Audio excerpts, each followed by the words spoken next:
Assalamualaikum dan salam sejahtera. Nama saya Siti Salina Fatihah Muhammad Nazri, nombor matrik C23A1320. Hari ini saya akan membentangkan hasil kerja saya bagi subjek repositori di mana saya memegang peranan sebagai pegawai sistem carian, filter dan akses bagi projek Galeri Cik Siti. Sebelum saya pergi lebih jauh, izinkan saya mempromosikan keunikan laman web Galeri Cik Siti ini. Mesej utama yang ingin kami sampaikan adalah tentang melestarikan warisan Kelantan. Kita sedar bahawa sejarah sering dianggap kaku. Namun, melalui platform digital ini, kami menjadikannya sebagai pusat rujukan utama yang hidup dan dinamik bagi seluruh khazanah kesenian negeri Kelantan. Laman web ini menawarkan akses tanpa sepadan. Bayangkan, artifak yang dahulunya hanya boleh dilihat di dalam muzium fizikal, kini boleh diteroka secara maya oleh masyarakat dari seluruh dunia. Ini bukan sekadar arkib tetapi satu interaktiviti digital. Kami mengubah cara pembelajaran sejarah daripada kaedah tradisional yang statik kepada paparan visual yang lebih menarik, moden dan berjiwa. Kenapa anda perlu menggunakan laman web ini? Kerana Galeri Cik Siti menggabungkan estetika warisan dengan teknologi masa kini.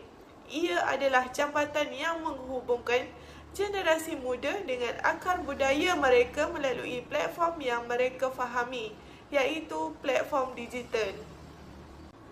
Seterusnya, sebagai pegawai sistem carian dan akses, sumbangan saya tertumpu kepada memastikan setiap maklumat dalam repositori ini mudah dicapai. Terdapat 4 teras utama sumbangan saya. Pertama, pembangunan ejen carian pintar. Saya telah membina fungsi carian kata kunci yang efisien. Fokus saya adalah untuk memudahkan proses information retrieval atau penemuan semula maklumat artifak secara pantas dan tepat tanpa membuang masa pengguna. Kedua, sistem penapisan berstruktur. Saya menyusun parameter carian mengikut kategori daerah, jenis bahan dan era sejarah. Ini bermakna jika anda mencari artifak dari daerah tempat atau artifak berasaskan logam, sistem akan memberikan hasil yang sangat spesifik dan relevan. Ketiga, pengurusan metadata dalam repositori. Saya bertanggungjawab mengklasifikasikan data teknikal artifak, terutamanya bagi rebana ubi dan kecopong menara siap. Setiap rekod dipastikan mempunyai indeks yang betul merangkumi asal-usul dan jenis bahan.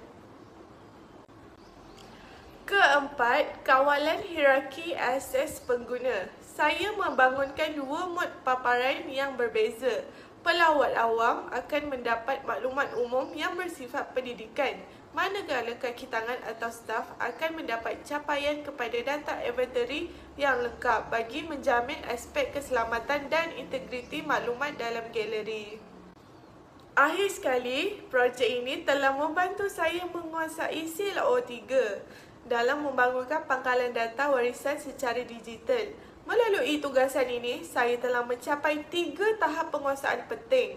Pertama, saya menguasai teknik metadata. Saya mempelajari cara mendokumentasikan artifak secara sistematik yang merangkumi aspek perolehan sehingga kepada penilaian keadaan fizikal sesuatu bahan warisan.